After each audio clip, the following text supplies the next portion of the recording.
Bienvenidos a su programa, Maravillas, Propósitos y Misterios de la Naturaleza.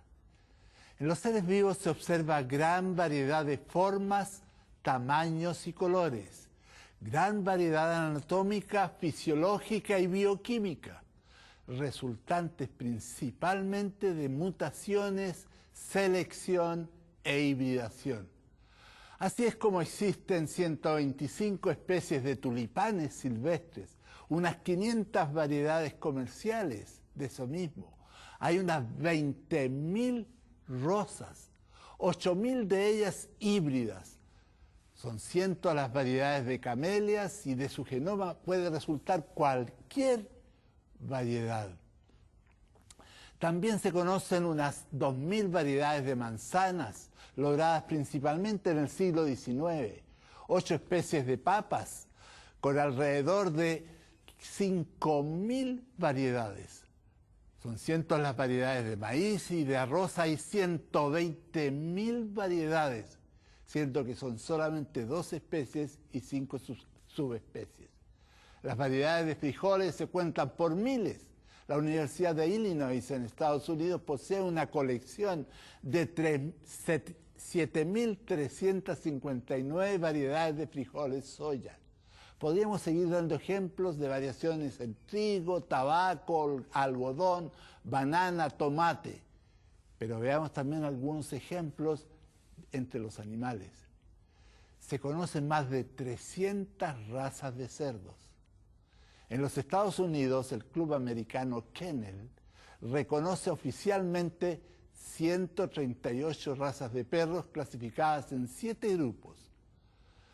Son más de 65.000 las especies de ácaros, garrapatas, arañas y escorpiones.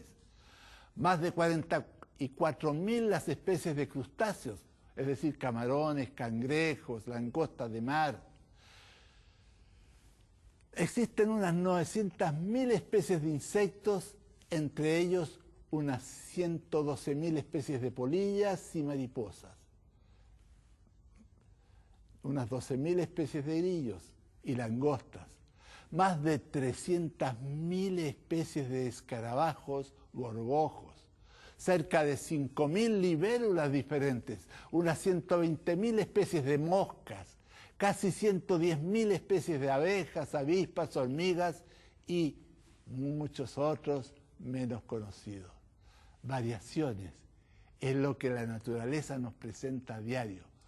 Por lo tanto, parece lógico pensar que si la evolución es un hecho real, todas las variaciones son el resultado directo de una evolución. Para el evolucionista, un aumento en número significa aumento en complejidad y mayor complejidad sería mayor evolución. Por lo tanto, la evolución habría ido desde peces a anfibios, a reptiles, a aves y mamíferos. Al comparar los órganos de los animales, algunos parecen más complejos que otros. Consideremos el corazón. En los peces está formado principalmente por 2 cavidades. 3 cavidades tiene el corazón de sapos, ranas, salamandras y serpientes. El corazón posee 4 cavidades en caimanes y cocodrilos, en aves, mamíferos y en el hombre. Lo mismo podría decirse al estudiar el sistema respiratorio, el sistema digestivo, el sistema urinario, el sistema nervioso, los órganos de los sentidos. Al observar las extremidades de los animales, sean aletas, alas, patas, brazos o piernas, el evolucionista explica que el ambiente ejerció una influencia en el material genético que fue seleccionado naturalmente, permitiendo una variación, y que numerosas y pequeñas variaciones se acumularon a través de muchas generaciones. El pez necesitó aletas para poder nadar. Los insectos y las aves necesitaron aletas para volar, o alas para volar. Los animales terrestres necesitaron patas para caminar, correr o saltar. ¿Cuáles son las causas de las variaciones? Según la teoría de la evolución, las aves acuáticas desarrollaron membranas entre los dedos de las patas para poder nadar. Como los murciélagos necesitaban volar, también desarrollaron membranas entre los dedos de las patas. Lamentablemente, los evolucionistas no han podido elaborar un modelo práctico factible que explique cómo se produjeron las variaciones y la complejidad que observamos en la naturaleza. Se sabe que las mutaciones que ocurren en la naturaleza son una de las causas de variaciones. Las mutaciones son cambios genéticos que se transmiten a los descendientes por herencia, pero en su mayoría son perjudiciales al organismo y son producidas por radiaciones o sustancias químicas que alteran los genes celulares. Hasta donde yo conozco, solamente se ha encontrado que unos pocos microorganismos han recibido algún beneficio tras una mutación, pero nunca he sabido de un organismo pluricelular que haya recibido beneficio por mutación. Es probable que usted conozca a una persona albina, es decir, con falta de pigmentación en el pelo y por lo tanto su pelo es blanco, no como el mío. Asimismo, la retina del ojo y la piel también carecen de pigmentación normal. El albinismo es el resultado evidente de una mutación. También hay animales albinos como las ratas blancas, los chimpancés, cuervos y zorzales, culebras blancas, tigres blancos y otros. No es fácil explicar cómo algo que perjudica pueda servir para un progreso en la evolución. Las plantas y los animales pueden variar cuando dos especies o razas diferentes son cruzadas para obtener una planta o animal con características intermedias. Esto se llama hibridación. El macho y la mula se pueden obtener por cruzar especies caballo y asno. El macho o la mula son de tamaño intermedio entre el asno y el caballo, pero también son más resistentes al trabajo que el caballo. La idea evolucionista es que aunque sean pocas las diferencias de una generación a otra, a través de siglos o milenios, las diferencias aumentan y en millones de años se diferenciarán mucho de los organismos originales. En una población de una especie dada, los individuos que tienen ciertas características que parecen mejor para la supervivencia de la especie, producen más descendientes que aquellos con otras características. De esta forma, la composición de la población cambia lentamente. Es lo que se llama selección natural. Otras observaciones muestran que cuando las especies quedan en islas o separadas por ríos o montañas, impidiendo el intercambio de genes con otras poblaciones, se originan poblaciones características, divergentes. Eso es lo que se llama aislamiento geográfico. En 1916, una pareja de canguros australianos escapó del zoológico de Hawái. Hoy hay cientos de descendientes de ellos que son más pequeños, su color es más claro y poseen una bioquímica diferente que les permite comer plantas que sus ascendientes australianos no pueden comer. Estos cambios son evidentes, pero estos animales siguen siendo canguros. No se ha formado ninguna otra especie, solamente una variación. Las mutaciones, la hibridación, el aislamiento en islas o la separación de las especies por un río caudaloso, montaña alta o un desierto, producen cambios, nadie lo niega, pero no son cambios suficientes para producir una especie diferente como pretende el evolucionismo. Si los animales cambian, dicen los evolucionistas, nuevas estructuras se desarrollan y las antiguas no se necesitan más y comienzan a desaparecer.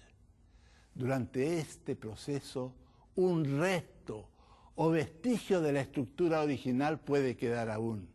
Se habla de órganos vestigiales. Algunos ejemplos. Hace medio siglo se decía que las amígdalas y el apéndice eran órganos vestigiales porque se podían sacar sin que la persona tuviera complicaciones mayores. Sin embargo, hoy sabemos que ellas son parte del sistema inmune del organismo. El timo, glándula endocrina que se encuentra delante de la tráquea, era considerado un órgano atrofiado, vestigial, sin función alguna, porque desaparece a través de los años.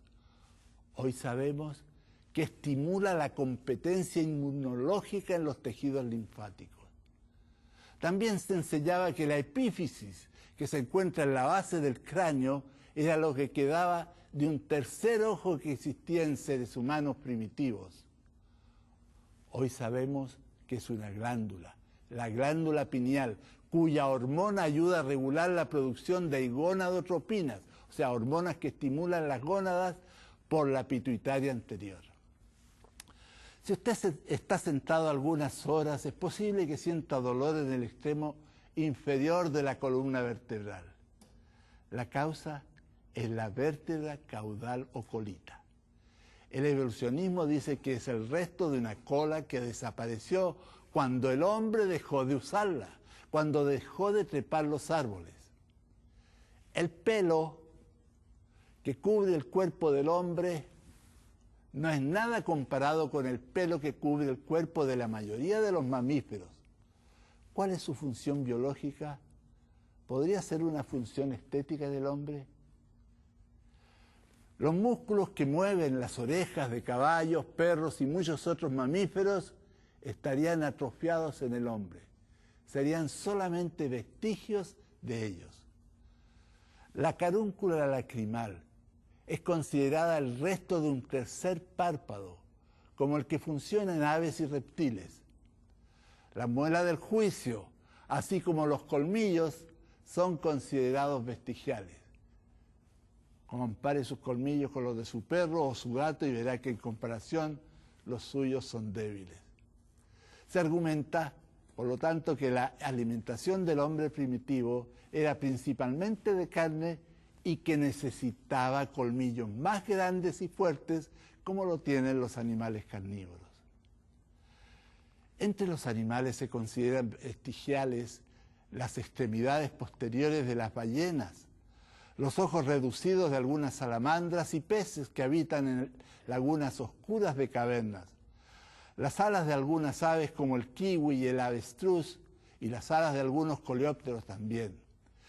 Este argumento en favor de la teoría de la evolución hoy se lo considera de poco valor, pues está más bien basado en nuestra falta de conocimiento que en un hecho real.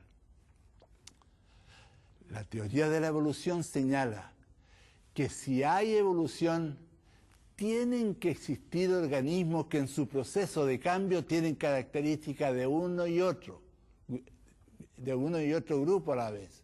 Es decir, son intermedios. Y esto parecería que es una realidad. El ornitorrinco y el equidna de Australia son dos animales que poseen características de mamíferos, de aves y reptiles. Como los mamíferos, poseen pelo y alimentan con leche a sus crías. Se parecen a las aves en que ponen huevos, tienen pico que realmente es un hocico alargado cubierto con piel suave, húmeda y terminaciones nerviosas sensitivas. Llevan membranas interdigitales en sus patas y el sistema urogenital es como el de los reptiles. Encontramos también organismos que parecen intermedios entre los fósiles, pero los estudiaremos posteriormente en nuestro tema.